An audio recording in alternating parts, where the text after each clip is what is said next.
So magandang araw Kabola. Bola, ang update dito kay Mikey Williams kasi may mga post pala siya sa Instagram at may mga players po na nag-react Kabola. Kaya naman very interesting ito na pag-usapan Kabola, and then of course we will talk about the current status po sa PBA. So hindi pa nakasubscribe, pakipindot naman po yung subscription button. So umpisan na muna natin sa mga comments po na magko-comment tayo dun sa video natin Kabola. Regarding po dito po sa Terra Firma blockbuster deal na talo ang Barangay.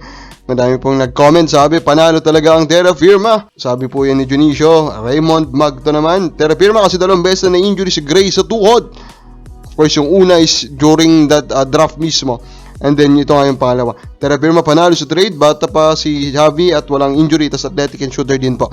So actually bata rin naman si Gray, and in terms of athleticism, mas athletic si Gray. And truth be told na mas mataas pa rin Kabola ang potential ni Gray Kabola. Pero the difference nga is yan, injury prone na nga si Gray. Dapat din na trinade ng din si Javi kay Gray dati. For me, I disagree.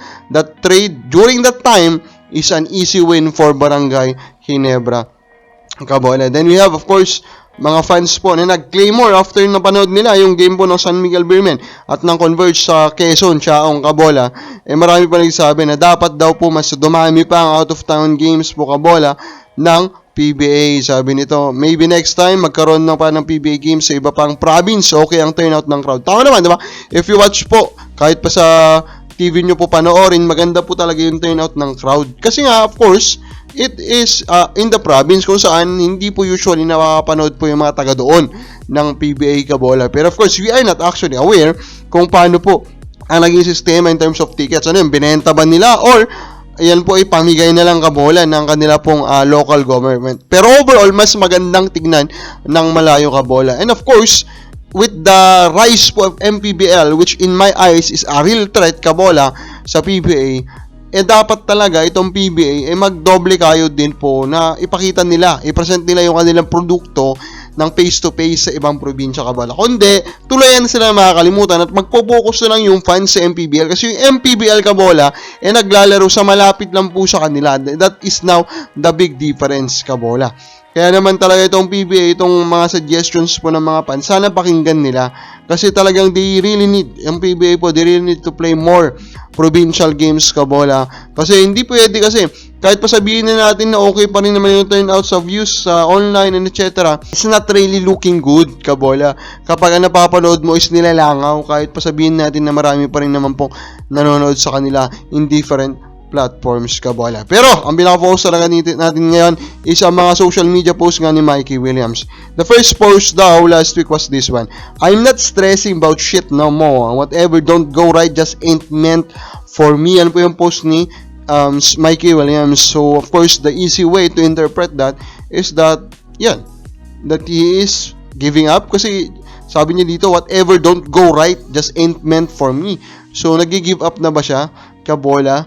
Now, ang tanong dyan, ano yung gini-give up niya? Yun lang bang pakikipag-ayos sa TNT pero hindi pa siya nag-give up sa PBA?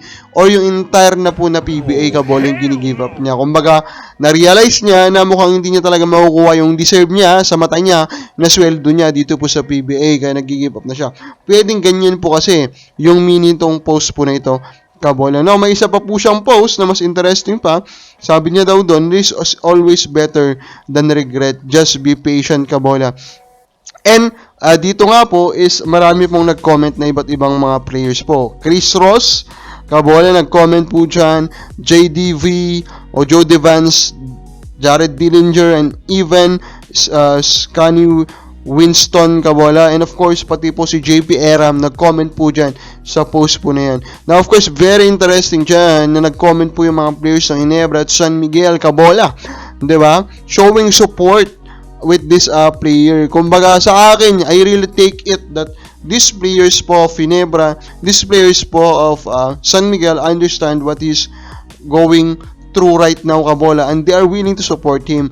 And if kung totoong supportive Kabola ito mga players po ng San Miguel or ng Ginebra Kabola with what he is trying to do Kabola, for me that is a sign Kabola na may chance na i-push nila ito mga players po mismo, mga veterano pa naman ito mga players po na pinapakinggan ng management for a trade Kabola to these two teams. So for me, the chances of a trade increases because of this reality. Pero tingnan muna natin kung ano pong gagawin ng TNT. Kung baka ba sa palagay mo, matatrade kayo si Mikey po sa Inebra o San Miguel, comment lang po sa baba.